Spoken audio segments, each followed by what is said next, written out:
Okay students, last lecture में कुछ बच्चों ने पूछा था कि ऑप्टिकल डिस्क को हम किस तरह यूज करते हैं। तो ये हमारे पास सीपीयू के अंदर हम किस तरीके से, ये वो डिवाइस है जिसको हम सीडी या डीवीडी ड्राइव कहते हैं। ये ड्राइव हम अटैच करते हैं अपने कंप्यूटर में, जो अब लेटेस्ट कंप्यूटर्स में कुछ में आती है कुछ में नहीं आती है। और इसकी हमारे पास जो है इसकी हेल्प, इसके अंदर हमने ऑप्टिकल डिस्क यूज करनी होती है। लैपटॉप के अंदर भी सीडी ड्राइव आपके पास होती है। अगर लैपटॉप में होती है तो वो इस तरह से आपको नजर आती है। ये वो हिस्सा है, इसके अंदर वो लाइट बीम वाले जो कंपोनेंट्स आपको बुक में फिगर में दिखाई गई है, वो कंपोनेंट्स यहाँ पर अवेलेबल हैं। जो आप सीपीयू के अंदर डिवाइस यूज करते हैं उसमें जब ट्रे ओपन होता है तो वो खाली होता है, उसके अंदर आपको कोई उसकी जो हार्डवेयर कंपोनेंट्स है वो नहीं नजर आ रहे होते। लेकिन लैपटॉप के अंदर जो आपके पास होती है सीडी ड्राइव, उसको आप ओपन करेंगे तो उसके हार्डवेयर कंपोनेंट्स भी आपको सामने नजर आ रहे होते हैं। इसके ऊपर आप सीडी या डीवीडी रखते हैं। ये आपके पास वो ऑप्टिकल स्टोरेज डिवाइसेस हैं जिनको हम रोजमर्रा जो है कुछ लोग यूज भी करते हैं, कुछ नहीं भी करते। लेकिन जो हमारे पास डेस्कटॉप कंप्यूटर होता है उसमें ये वाला ट्रे ओपन होता है। जब ये ट्रे ओपन होता है तो इसमें कोई ऐसी डिटेल आपको नजर नहीं आती, कुछ भी फिजिकली कोई कंपोनेंट्स नजर नहीं आते हैं। उसके ऊपर ये जो ऊपर रखी हुई सीडी है, एक्चुअली ये फिगर मैं आपको दिखा रही हूँ सीडी, आपको सीडी शो करने के लिए ये ऑप्टिकल डिस्क है। देखिए इस पे लिखा हुआ है CDRW, यानी ये रीडेबल भी है, राइटेबल भी है। यानी कुछ ऐसी होती हैं, इसमें बहुत सी टाइप्स आती हैं जो सिर्फ वंस रीडेबल होती है, एक दफा राइट कर दे आप इसको, वंस राइटेबल होती है। कुछ ऐसी होती है जिनपे से आप सिर्फ डाटा ले सकते हैं। फॉर एग्जांपल आप मार्केट से विंडोज की सीडी परचेज करते हैं तो आप उसके ऊपर अपना डाटा नहीं स्टोर कर सकते, तो वो सिर्फ रीडेबल होती है। इस तरह कुछ ऐसी होती है जिनपे आप अपना डाटा स्टोर कर सकते हैं, बट एक टाइम पे वंस आप उसको स्टोर करते हैं, राइट करते हैं, आप दोबारा उसको चेंज नहीं कर सकते, ना ही आप उसको डिलीट कर सकते हैं, ना उसको एडिट कर सकते हैं। एक रीराइटेबल आती है, तो ये उसके अंदर जो आपके पास इस तरह से होता है कि आप डाटा जो है वो चेंज भी कर सकते हैं। और सीडी की कैपेसिटी कम होती है और डीवीडी की कैपेसिटी बहुत ज्यादा होती है। और इसके बाद इसमें एक और आपके पास आती है कैटेगरी जिसको ब्लू रे डिस्क कहते हैं। तो ब्लू रे डिस्क की कैपेबिलिटी जो होती है, स्टोरेज होती है, वो उससे भी ज्यादा होती है। तो लास्ट वाली इमेजेस में आपको सीडी की वर्किंग दिखा दी और इस फिगर के लिए अब आपको उम्मीद है कि समझ आ गई। वर्किंग तो नहीं है ऐसे, तो उसके हार्डवेयर कंपोनेंट्स मैंने आपको दिखा दिए और उसकी हेल्प से अब आपको कुछ किसी हद तक ये कॉन्सेप्ट क्लियर हो गया कि ऑप्टिकल मेमोरी जो है वो किस तरह से काम करती है। अब वोलेटाइल और नॉन वोलेटाइल का कॉन्सेप्ट मैंने आपको दे दिया है पहले। इसकी रीडिंग हम यहाँ से कर लेते हैं, टेक्स्ट रीड कर लेते हैं। इसमें कोई एडिशनल इन्फॉर्मेशन ऐसी है जो मैंने एक्सप्लेन नहीं की होगी तो मैं यहाँ पर उसको एक्सप्लेन कर दूंगी। Memory on the basis of retention power can be divided into two types, volatile और नॉन वोलेटाइल। रिटेंशन पावर का मतलब क्या है कि जब तक पावर रिटेन है, जब तक उसको इलेक्ट्रिसिटी या करंट या चार्ज मिल रहा है, तब तक उसके अंदर डाटा उसके बाद रहेगा या नहीं रहेगा। तो अगर आप उसे पावर वापस ले लेते हैं, उसको स्विच ऑफ कर देते हैं, तो डाटा रहेगा या नहीं रहेगा। तो जिनमें डाटा नहीं रहेगा वो वोलेटाइल है। इसमें से स्टूडेंट मिस्टेक कर जाते हैं, तो वोलेटाइल को नॉन वोलेटाइल और नॉन वोलेटाइल को वोलेटाइल लिखाते हैं। तो आपने इसको कॉन्सेप्ट को बहुत अच्छे तरीके से याद रखना है। Volatile memory is computer memory that requires power electricity to maintain stored information.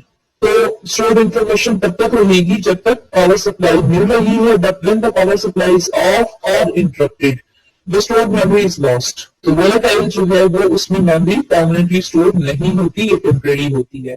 It is also known as temporary memory. Example of such memories are RAM, cache और रजिस्टर्स। ये वो मेमोरीज होती हैं जिनपे डाटा परमानेंटली स्टोर नहीं होता, ये volatile होती हैं। Non volatile memories are permanent memory that can retain stored information even when not powered. जब इनकी पावर ऑन नहीं होती, इनको पावर नहीं मिल रही होती, ऑफ भी होती है, तो भी इनको ये डाटा जो है उसको अपने पास परमानेंटली स्टोर रखते हैं, रिटेन रखते हैं ना। इसकी एग्जांपल आपके पास रॉम है जो कि कंप्यूटर के जैसे मदरबोर्ड के ऊपर लगी होती है। अगर उसके अलावा भी रॉम चिप्स बहुत और डिफरेंट डिवाइसेस में यूज होती हैं, लेकिन हम कंप्यूटर के रेफरेंस से सिर्फ कंप्यूटर की ही बात करेंगे। और इस तरह फ्लैश मेमोरी, ये भी आपके पास नॉन वोलेटाइल है। आपके कंप्यूटर की जो हार्ड डिस्क है, जिसको हम मैग्नेटिक स्टोरेज डिस्क कहेंगे टेक्निकली, ये देखिए आप ब्रैकेट में लिखा हुआ है, हार्ड डिस्क हो सकती है, मैग्नेटिक टेप हो सकती है। इसी तरह से आपके पास ऑप्टिकल डिस्क जो होती हैं, ये भी परमानेंट मेमोरी होती हैं। और ब्लू रे डिस्क, जिसका अभी मैंने आपको बताया कि इसकी कैपेसिटी जो कैपेबल होती है स्टोरेज, वो सीडी डीवीडी से ज्यादा होती है। Non volatile memory is typically used as secondary storage for long term और फ्यूचर यूज। तो जैसे कल मैंने आपको बहुत शुरू में ही लास्ट लेक्चर में शुरू में बता दिया था कि आप इनको ये भी देखेंगे कि प्राइमरी और सेकेंडरी की टर्म्स है और इसी तरह से टेम्परेरी और परमानेंट की है। तो प्राइमरी और जो आपके पास टेम्परेरी है ये एक कैटेगरी है और सेकेंडरी और परमानेंट एक कैटेगरी है। तो ये सारी की सारी इनमें से आपने देखा कि जो सेकेंडरी मेमोरी है वो बेसिकली नॉन वोलेटाइल होती है। उस पे सेकेंडरी मेमोरी का आप देखें कि पर्पस यही होता है कि प्राइमरी काम था आपका उसको करना, किसी भी चीज को कैलकुलेट करना, प्रोसेस करना, और उसके बाद सेकेंडरी उसका टास्क ये है कि आप उसको जो है वो परमानेंटली स्टोर कर रहे हैं। अब देखते हैं टाइप्स ऑफ कंप्यूटर मेमोरी। अभी आपके पास जो है इसमें ये एक आपके ऊपर चार्ट की फॉर्म में दिखाई गई है, ये सारी हम स्टडी करके तकरीबन आ चुके हैं। देखिए मेन मेमोरी, एक मेमोरी सिंपल जो टर्म मेमोरी है उसको मेन मेमोरी है और सेकेंडरी मेमोरी है। उसके बाद ये उसकी जो इंटरनल मेमोरी में आपके पास फिर कैशे और रजिस्टर्स हैं, और जो रैम और रोम है ये बाहर फिजिकली मदरबोर्ड पर आप देख सकते हैं। रैम और रोम को आप देख सकते हैं, कैशे और रजिस्टर्स को आप देख नहीं सकते, ये सीपीयू के अंदर होती है। और सेकेंडरी मेमोरी सारी की सारी आप फिजिकली देख सकते हैं बाहर, उसमें मैग्नेटिक टेप्स हैं, ऑप्टिकल डिस्क हैं और चिप है। मैग्नेटिक में आपके पास हार्ड डिस्क है, उसको आप देख सकते हैं, कंप्यूटर की हार्ड डिस्क को। ऑप्टिकल में आप सीडीज डीवीडीज को देख सकते हैं और चिप में आप फ्लैश ड्राइव्स को देख सकते हैं। उसके बाद हम अपना नेक्स्ट टॉपिक स्टार्ट करते हैं, क्योंकि नेक्स्ट टॉपिक में भी यही टॉपिक हमारा चल रहा है। मेन मेमोरी में आपके पास, अच्छा इसमें इंपॉर्टेंट चीज क्या है कि ओवरऑल यहाँ पर मेंशन है बुक में या नहीं, इसको बाद में देखते हैं। ओवरऑल जो टेम्परेरी मेमोरी है या वोलेटाइल है, जो आपकी रैम होती है कंप्यूटर की, इसको हम मेन मेमोरी कहते हैं। और जो दूसरी आपके पास मेमोरी है आपकी ये वाली साइड जो आपके पास सेकेंडरी मेमोरी है, यूजुअली हम इसको मेमोरी नहीं बोलते, इसके लिए हम स्टोरेज का कीवर्ड यूज करते हैं, क्योंकि इस पे डाटा परमानेंटली स्टोर हो जाता है। तो ये अगर आप आम रोजमर्रा जुबान के इस्तेमाल की बात करेंगे तो उसमें हम मेमोरी यूज करते हैं टेम्परेरी के लिए और स्टोरेज यूज करते हैं परमानेंट के लिए। बट टेक्निकली जो स्टोरेज है वो भी एक सेकेंडरी टाइप ऑफ मेमोरी है। अब इसका टेक्स्ट रीड कर लेते हैं। Main memory, also called primary or internal memory, is part of the computer system that holds the data and instructions for processing it. It is mainly used to store data that is used by the system at startup or run the various types of programs such as operating system and other programs. Main memory में आपके पास क्या क्या चीजें आती हैं? Basically main memory में अगर आप स्पीकिंग करिए कि इसमें रैम और रोम जो है मेन मेमोरी में आपके पास आ जाती हैं, लेकिन उसमें से रोम जो है वो सिर्फ कंप्यूटर के स्टार्टअप के लिए यूज होती है। ये आपने जैसे देखा कि इसमें आपके पास it is used by the system at startup. यानी अब देखिए कि मेन मेमोरी, अब ये डिफरेंट टाइप की डिवीजन हो रही है, आपने इसमें कंफ्यूज नहीं होना, क्योंकि उनका वोलेटाइल और नॉन वोलेटाइल होना, परमानेंट और टेम्परेरी होना, that is a different task. इस यहाँ पर आप देखिए इस फिगर में जरा इस कॉन्सेप्ट को आप गौर से समझ लें कि यहाँ पर रैम भी है और रोम भी है, ठीक है। लेकिन आप इसमें देखें कि मेन मेमोरी की कैटेगरी में कितनी चीजें हैं जो टेम्परेरी है।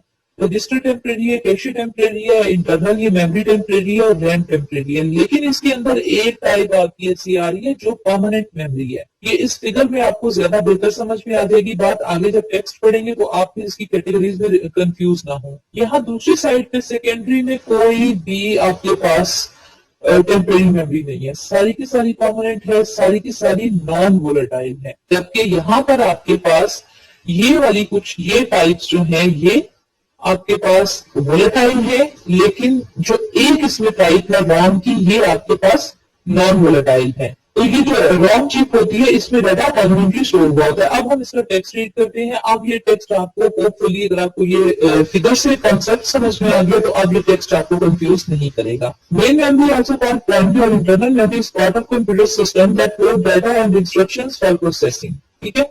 अब डाटा और इंस्ट्रक्शन कहाँ पड़ी है? रोम के अंदर। बेसिकली जो इनिशियली कंप्यूटर स्विच ऑन करते हैं तो वो रोम में पड़ी है, और उसके बाद जब हम उस ऑपरेटिंग सिस्टम लोड हो जाता है तो वो इंफॉर्मेशन जो हमारे यूजर्स की है वो रैम में आ जाती है। It is mainly used to store data that is used by the system at startup and to run the various types of programs. Startup में जो डाटा आ रहा है वो रोम में है, और जो वेरियस टाइप्स ऑफ प्रोग्राम्स को रन करने के लिए और operating system other application programs और जो यूजर का डाटा है उसको यूज करने के लिए डाटा पड़ा है वो रैम में है। Typically main memory is contained on microchip that are either attached और connected to the computer's motherboard. ठीक है, मेन मेमोरी जो होती है, अब यहाँ पर आपको एक कॉमन चीज मेन मेमोरी में नजर आ गई। दोबारा फिगर पे हमें जाना होगा। ये सारी चीजें मदरबोर्ड पे अटैच्ड हैं। इसमें रॉम भी फिजिकली लगी होती है, फिक्स होती है, इसको हम चेंज नहीं कर सकते। रैम को हम निकाल सकते हैं, हटा सकते हैं, रिमूव कर सकते हैं, चेंज कर सकते हैं। अगर रैम हमारे पास पहले कम थी, हम ज्यादा कैपेसिटी की लगा सकते हैं। इंटरनल जो मेमोरी होती है वो ये जो चीजें हैं ये सीपीयू के अंदर होती है, यानी कि जो आपके कंप्यूटर के ऊपर प्रोसेसर लगा हुआ है ये उसके अंदर है। इसको हम सिर्फ कैशे को तो चेंज नहीं कर सकते, रजिस्टर को नहीं चेंज कर सकते, हम पूरे का पूरा सीपीयू चेंज कर सकते हैं। तो इट मींस कि हम इस मेमोरी को अलग से रिप्लेस नहीं कर सकते, बल्कि पूरा सीपीयू अगर रिप्लेस किया जाए तो मेमोरी ये वाली चेंज होगी, यानी हम इनको डायरेक्टली एक्सेस नहीं कर सकते। आई होप सो आपको ये कॉन्सेप्ट समझ में आ रहा होगा। तो आप यहाँ पर देखिए कि typically main memory is contained on microchips that are either attached to और connected to the computer's motherboard. Computer memory can range from couple of megabytes to several gigabytes. ये अब उसकी कैपेसिटी की बात हो रही है कि ये चंद एमबी से लेकर, यानी आपके कंप्यूटर में जो रजिस्टर्स होंगे ये सबसे छोटी मेमोरी है। हो सकता है 8 MB हो रजिस्टर्स की कैपेसिटी, और या इससे भी कम होगी, 1 MB हो, 2 MB हो। ठीक है, लेकिन जैसे जैसे ये बढ़ती जाएगी, कैशे की कैपेसिटी उससे ज्यादा होगी, रैम की कैपेसिटी उससे ज्यादा होगी। रोम की कैपेसिटी मैटर नहीं करती हमारे लिए, क्योंकि रोम की कैपेसिटी बेसिकली ये मैन्युफैक्चरर ने हमारे कंप्यूटर के मदरबोर्ड के अंदर एक चिप लगाई होती है, जिसमें सिर्फ वो इंस्ट्रक्शंस होती हैं जो एक कंप्यूटर को इनिशियली चाहिए होती हैं कंप्यूटर को ऑन करने के लिए। और वो ऑन उसमें स्टार्टअप इंस्ट्रक्शंस होती हैं कि कंप्यूटर ऑन होगा तो इसके अपने अपने डिवाइसेस को डिटेक्ट करेगा, कीबोर्ड अटैच्ड है, इसके साथ माउस अटैच्ड है, वर्किंग कंडीशन में है, और इस तरह की हार्ड डिस्क में ऑपरेटिंग सिस्टम कहाँ पे पड़ा हुआ है, ऑपरेटिंग सिस्टम को वहां से लेगा और उसके बाद ऑपरेटिंग सिस्टम को रैम में लोड करेगा, और फिर बाकी तमाम चीजें, इससे आगे का काम जो है वो रैम के हैंड ओवर हो जाएगा। इसलिए इस रोम को हमें जरूरत नहीं होती है कि हम इसकी कैपेसिटी पे हमारे लिए मैटर करे कि कितनी कैपेसिटी है। रैम की कैपेसिटी मैटर करती है, कैशे और रजिस्टर्स इनका साइज मैटर करता है, और ये हम कोई कंप्यूटर जब परचेज करते हैं तो उसमें उसके स्पेसिफिकेशन में ये इंफॉर्मेशन हमें गिवन होती है कि इसके अंदर रैम कितनी होगी, कैशे का साइज क्या होगा, और इस तरह की तमाम इंफॉर्मेशन। और ये जो इधर वाला पार्ट है आपका मैग्नेटिक डिस्क वगैरह, ये चीजें तो हम बाद में भी कभी भी किसी वक्त भी चेंज कर सकते हैं। और इवन ऑप्टिकल डिस्क और चिप मेमोरी तो कंप्यूटर के साथ फिजिकली अटैच्ड, परमानेंटली अटैच्ड भी नहीं होती, यानी आप सीडी उसमें डाल सकते हैं, निकाल सकते हैं, फ्लैश ड्राइव लगा सकते हैं, निकाल सकते हैं। हार्ड डिस्क अगर आपने जो कंप्यूटर लिया था उसका साइज छोटा था, आपको बाद में जरूरत पड़ी, आपने पुरानी हार्ड डिस्क से डाटा उठा लिया, आपने नई बड़े साइज की हार्ड डिस्क परचेज की, उस पर डाटा कॉपी कर लिया, आपका computer as it is working हो गया। तो अब ये जो कैपेसिटी की बात हो रही है कि ये कुछ एमबी से लेकर 7 गीगाबाइट्स तक जा सकती है। इसमें आपके पास लैपटॉप्स पे हमारे पास गीगाबाइट्स में रैम होती है, और बाकी तमाम चीजें इससे कम कैपेसिटी की होती हैं। और यहाँ जो मैग्नेटिक है ये तो आप समझे कि गीगाबाइट से स्टार्ट होती है, यानी आपको 1 गीगाबाइट की जो मैग्नेटिक डिस्क है वो बहुत कम मिलेगी। नामुमकिन सी बात है कि इस दौर में आपको इस तरह की इस साइज की मिले। कोई बहुत पुरानी 80s या 90s के जमाने में 1 गीगाबाइट की हार्ड डिस्क होती थी। अब आपके पास हार्ड डिस्क जो है वो 1 टेराबाइट की है। ऑप्टिकल जो है अब ये भी आपके पास ऑप्टिकल डिस्क भी आपके पास 1 गीगाबाइट से ऑनवर्ड 8 गीगाबाइट और उससे ऑनवर्ड तक डाटा स्टोर कर सकती है। फ्लैश मेमोरी 128 गीगाबाइट और इससे भी ज्यादा डाटा स्टोर कर सकती है। तो यहाँ पर डाटा जो है वो आपके पास इस पार्ट में एमबीज में नहीं है, इस पार्ट में आपके पास डाटा कम से कम कैपेसिटी में है, क्योंकि ये टेम्परेरी है। इसने सिर्फ और सिर्फ वो इंफॉर्मेशन रखनी है जो उस वक्त कंप्यूटर जिस पे काम कर रहा है, प्रोसेसिंग कर रहा है, और इसने उस सारी इंफॉर्मेशन जो यूजर ने जितना भी उसका डाटा है, उसकी लेट से कि जितना मतलब आपकी एक कंपनी के एम्प्लॉइज का डाटा है, किसी लाइब्रेरी की बुक्स का डाटा है, कोई भी किसी हॉस्पिटल में पेशेंट्स का डाटा है, वो पूरे का पूरा स्टोर करना है इन परमानेंट स्टोरेज डिवाइसेस ने। When user loads software from the storage medium, it is first loaded into the main memory and then executed or processed. I hope अब आपको ये सेंटेंस अपनी स्पिरिट में समझ में आ गया होगा कि जब हम सॉफ्टवेयर किसी को स्टोरेज मीडियम से लोड करते हैं सॉफ्टवेयर कहाँ पड़ा है? हमारे कंप्यूटर पे एमएस वर्ड इंस्टॉल्ड है तो उसका डाटा हार्ड डिस्क पे पड़ा है। अगर हमारे कंप्यूटर पे जूम इंस्टॉल्ड है तो उसका डाटा हमारे कंप्यूटर की हार्ड डिस्क पे पड़ा है। अब हम क्या करते हैं, जब हम इसको ऑन करते हैं, स्विच ऑन करते हैं, तो वो जूम का डाटा जो है हमारे कंप्यूटर की रैम में आ जाएगा। अगर हमारे पास कंप्यूटर में ऑलरेडी बहुत सी एप्लीकेशंस खुली हैं, हमारे कंप्यूटर की रैम कैपेसिटी कम है, तो हमारे सॉफ्टवेयर को, एप्लीकेशंस को कम स्पेस मिलेगी। अब आप इसको देखिए कि मैंने आपको एक्सप्लेन कर दी है सारी टाइप्स इसमें। मेन इंटरनल जो है इसको भी बता दिया, रैम को भी और रोम को भी। अब इसका टेक्स्ट भी आप देख लेते हैं साथ जल्दी से। दीज मेमोरीज, आप इंटरनल प्रोसेसर मेमोरी जो सीपीयू के अंदर होती है, these memories are directly accessible to the CPU. Cache memory and processor registers are the examples of such memory. These are extremely fast memories. अब ये जितनी आप इसी फिगर पे वापस, इसीलिए मैंने आपको ये सारा कॉन्सेप्ट इस फिगर को सामने रखते हुए बताया, इसी फिगर पे वापस आना पड़ेगा।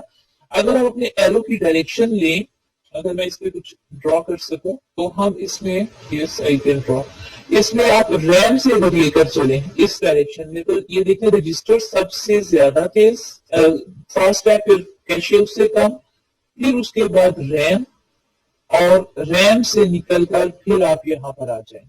ये डायरेक्शन है फास्ट टू स्लो, इसको ध्यान में रखना है। ये आपकी ये एरो की डायरेक्शन है, रजिस्टर सबसे ज्यादा फास्ट है, कैशे फिर उसके बाद फास्ट है। यानी अब अगर आप कैशे को कहेंगे तो ये कहेंगे कि आप ये रैम से तो फास्ट है बट रजिस्टर से स्लो है, और रैम को आप कहेंगे ये कैशे से फास्ट है बट हार्ड डिस्क से स्लो है। तो हम अपने टेक्स्ट की तरफ मूव करते हैं दोबारा, जहां बुक में ये सारे कॉन्सेप्ट गिवन है, ताकि हम उसको देख लें कि कोई इंफॉर्मेशन हमारी मिस ना हो जाए। This memories are directly accessible, तो देखें कि ये बेसिकली क्या लिखा है, ये हेडिंग है माइक्रो प्रोसेसर, तो ये सीपीयू है।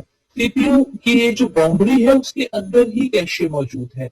मैंने आपको कल लास्ट लेक्चर में कहा था कि कैशे का कुछ हिस्सा सीपीयू के अंदर हो सकता है, कुछ बाहर भी हो सकता है। तो जैसे ये लेवल 1 लेवल 2 कैशे सीपीयू के अंदर है, और ये जो नेक्स्ट पार्ट है ये सीपीयू से बाहर है। Cache memory is the small amount of high speed semiconductor memory. ठीक है, ये सेमीकंडक्टर मेमोरी है which exist inside the micro processor और on the motherboard.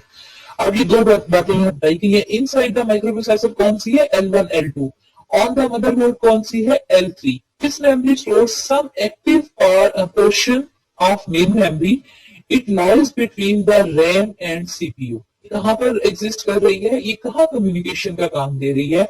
L3 cache में कौन सा डाटा होगा जो मेन मेमोरी से रीड होकर सीपीयू तक जाना है। बेसिकली जब हम कंप्यूटर स्विच ऑन करते हैं, हमारा डाटा सबसे पहले रैम में आता है, मेन मेमोरी में आता है। आप कीबोर्ड से कुछ टाइप करते हैं, आप अपनी आईडी पासवर्ड देते हैं, आप कीबोर्ड से आपने इंस्ट्रक्शंस दी, जो डाटा गया वो मेन मेमोरी में गया। मेन मेमोरी से वो जाएगा सीपीयू की डायरेक्शन में, तो यहाँ पर जो है वो उसकी डायरेक्शन जो है वो यहाँ से डायरेक्ट सीपीयू की तरफ जाएगी। इसमें जो है it lies between the RAM and CPU, when the information is required by the CPU first it look up in the cache memory. अब सीपीयू ने कुछ प्रोसेसिंग करनी है तो पहले वो L1 L2 कैशे में चेक करेगा, अगर यहाँ इंफॉर्मेशन नहीं है L3 में चेक करेगा, अगर यहाँ पर भी वो इंफॉर्मेशन नहीं है तो फिर वो मेन मेमोरी से इंफॉर्मेशन लेगा। फिर इस एरो की का मतलब ये है कि वो मेन मेमोरी से इधर से होती हुई यहाँ L3 में जाएगी और फिर L2 L1 में। अब वो L3 में तब तक रहेगी जब तक रिक्वायर्ड नहीं है, जैसे सीपीयू को रिक्वायर्ड होगी वो L3 से इसको फेच करके L1 L2 में ले आएगा। There are three types of cache memory, L1, L2 and L3. L1 and L2 cache memories are built inside the microprocessor chip and they have the fastest access time. ये concept मैंने आपको explain कर दिया है पहले, और इसी तरह इसमें बहुत ज्यादा डिटेल हो सकती है, लेकिन आपके लेवल पे फिलहाल इनके नाम और इनका पर्पस और इनका कॉन्सेप्ट इतना ही काफी है कि ये फास्ट मेमोरी होती है और कंप्यूटर ने जो भी चीजें प्रोसेस करनी है वो कैशे में रख के उस डाटा को करेगा। फॉर एक और एग्जांपल आपको छोटी सी यहाँ बता देती हूँ कि फॉर एग्जांपल हम एक सिंपल सी इंस्ट्रक्शन देते हैं कंप्यूटर को 2+2। अब कंप्यूटर को हमने इनपुट में 2 नंबर दे दिए, वो नंबर सबसे पहले जाएंगे रैम में। वो रैम में किसी एक खास जगह पर, फॉर एग्जांपल पहला 2 जो है वो 1 बाइट पे स्टोर हो गया, प्लस की सिंबल जो है वो 1 बाइट पर स्टोर हो गई, और इस तरह 2 की सिंबल जो है वो एक और बाइट पर स्टोर हो गई। अब जो उसके अंदर प्लस है वो एक सिंबल है, बेसिकली वो एक पूरी इंस्ट्रक्शन है। जब वो इंस्ट्रक्शन मेन मेमोरी से सीपीयू में, अब सीपीयू के पास वो इंस्ट्रक्शन गई कि मैंने कुछ ये मेन मेमोरी में डाटा आया है, इसको मैंने प्रोसेस करना है, वो मेन मेमोरी से पढ़ेगा, रीड करेगा 2+2, उसका आंसर उसने देना है, तो वो 2+2 को में से डाटा को उठा के अपने पास इस कैशे में लेकर जाएगा, अपने रजिस्टर्स में रखेगा। वहां पर एक बाइट पर 2 रखेगा पहले वाला, दूसरे किसी और रजिस्टर में दूसरे वाला 2 रखेगा, जैसे एक्यूमुलेटर में उसने पहले वाला 2 रख लिया, वो उसको पहले बाइनरी में मशीन लैंग्वेज में कन्वर्ट करेगा। फिर दूसरे रजिस्टर में उसने दूसरे वाला 2 रख लिया, और जो प्लस है ना वो इंस्ट्रक्शन है, एडिशन का पूरा ऑपरेशन है। उस इंस्ट्रक्शन के मुताबिक इंस्ट्रक्शन के लिए और बहुत सारे सिग्नल जनरेट होंगे और डिकोड होके वो इंस्ट्रक्शन जो है वो सीपीयू उस पर अमल कैसे करना है कि उसने बेसिकली कोई शिफ्ट का ऑपरेशन परफॉर्म करना होगा उस एडिशन के लिए। हम उन शिफ्ट ऑपरेशन की तरफ नहीं जाएंगे, मतलब डिटेल में नहीं जाएंगे कि सीपीयू के अंदर एडिशन का काम किस तरह परफॉर्म होगा, एडिशन का ऑपरेशन, लेकिन सीपीयू उनको यहाँ कैशे में उन नंबर्स को और उस इंस्ट्रक्शन को लेकर आएगा। फिर वो कैलकुलेट जब उसने कर लेगा तो उसके एक्यूमुलेटर रजिस्टर में रिजल्ट आ गया, 2+2 का आंसर 4 मिल गया, वो 4 का आंसर उसने मेन मेमोरी को दे दिया, वापस दे दिया मेन मेमोरी को। मेन मेमोरी में जब डाटा आया तो अब सीपीयू ने उसको ये भी साथ इंस्ट्रक्शन देनी है कि इसको यूजर के लिए डिस्प्ले कर दो। तो यूजर ने अगर उसको प्रिंट करवाया होगा तो यूजर की स्क्रीन पर उसका आंसर जो है वो प्रिंट होकर आ जाएगा।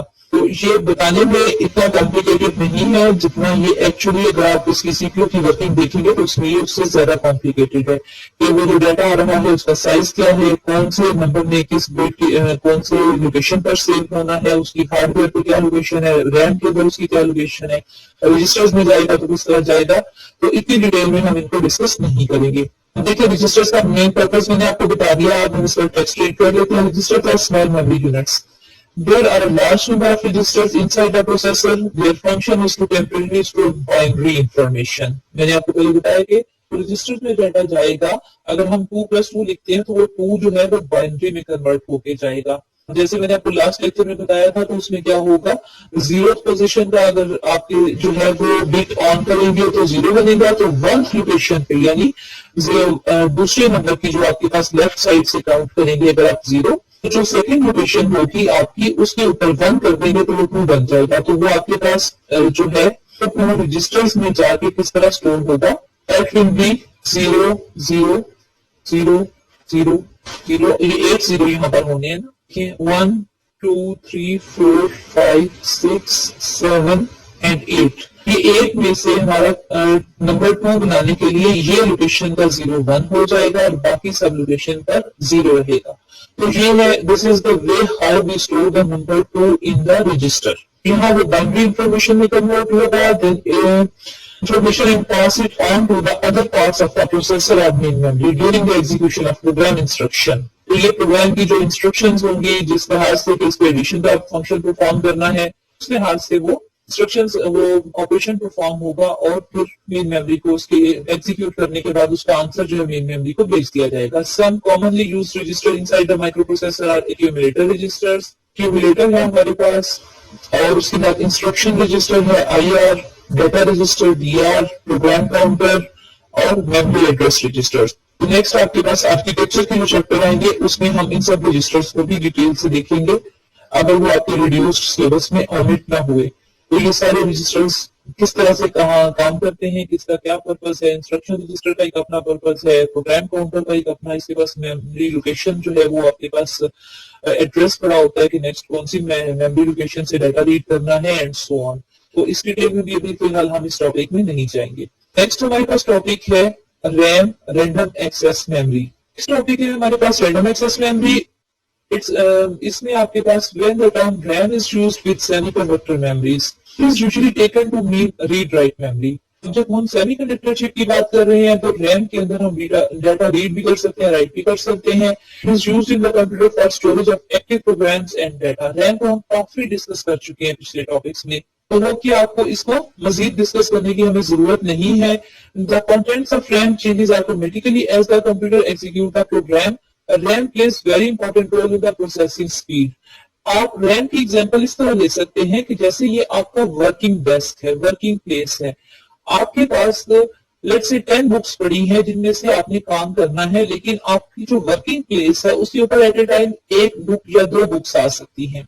अगर आपने कोई टास्क परफॉर्म करना है, 5 बुक्स में से आपने कुछ इंस्ट्रक्शंस रीड करके, डाटा रीड करके असाइनमेंट प्रिपेयर करनी है, तो अगर आपकी वर्किंग डेस्क पे 5 books at the same time आ सकती हो तो आप जल्दी से सारा काम कर लेंगे। लेकिन अगर आपकी वर्किंग डेस्क पे एट ए टाइम एक बुक आ सकती है तो आप क्या करेंगे, पहले एक बुक को उसमें अपनी वर्किंग डेस्क पे अपनी रैम पे में रखेंगे, उससे इंफॉर्मेशन लेंगे, फिर उस बुक को उठा के सेकेंडरी स्टोरेज पे वापस रख देंगे, फिर अगली बुक लाके आपने अपनी डेस्क के ऊपर रखी, उसमें से इंफॉर्मेशन ली और उसमें से काम किया, और उसके बाद उस दूसरी बुक को भी उठा के आपने वापस दूसरी जगह पे रख दिया, सेकेंडरी स्टोरेज पे या हार्ड डिस्क पे, और उसके बाद आपने तीसरी बुक ला के रखी। तो ये है एग्जांपल रैम की। अब रैम का साइज अगर बहुत ज्यादा अच्छा रीजनेबल होगा, अगर आपकी वर्किंग डेस्क इतनी बड़ी है कि उसके ऊपर 100 बुक्स आ सकती हैं, तो वो 100 बुक्स अगर आप खोल के रख लेंगे तो उनमें से काम की 5 बुक्स को तलाश करना, उसमें से काम लेना बहुत ही मुश्किल हो जाएगा। इसलिए रैम का साइज जो है वो रीजनेबल होना चाहिए। अब इस इंफॉर्मेशन को ध्यान में रखते हुए आप इस लाइन को रीड करें। RAM plays very important role in the processing speed of the computer. Large RAM size provides large amount of information to the computer for processing and hence increasing the processing speed. Major advantage of RAM is that it is volatile and it will lose the stored information if power is disadvantage है। ये इसका disadvantage है। Actually हम इसको disadvantage का word ना use किया जाए, बल्कि ये इसकी लिमिटेशन है, क्योंकि अगर हमने रैम में भी चीजें परमानेंटली रखनी है तो हमें जरूरत क्या पड़ी है। अगर आपने रोजमर्रा जिंदगी में जो भी हम काम करते हैं, अगर उसके लिए जितना भी रफ वर्क हम करते हैं, अगर वो भी हम परमानेंटली स्टोर करना शुरू कर दें, that will become a huge overhead for us. इसलिए ये इसकी लिमिटेशन है। डिसएडवांटेज का वर्ड आमतौर पर किताबों में यूज होता है, जिससे मैं पर्सनली एग्री नहीं करती। रैम जो है वो परमानेंट के लिए बनी ही नहीं है। तो पर्पज इसकी खूबी ही ये है कि ये टेम्परेरीली है। आपने जितना भी काम करना है आपने इसके अंदर किया, उसके अंदर से जो इन्फॉर्मेशन आपने स्टोर करनी थी वो आपने सेकेंडरी स्टोरेज पे सेव कर ली। तो हमारे पास रैम की टाइप्स हैं जो हम इंशाल्लाह नेक्स्ट लेक्चर में स्टडी करेंगे। तो इस लेक्चर के लिए इतना ही काफी है। Thank you so much for watching this lecture. इस लेक्चर में आपसे मुलाकात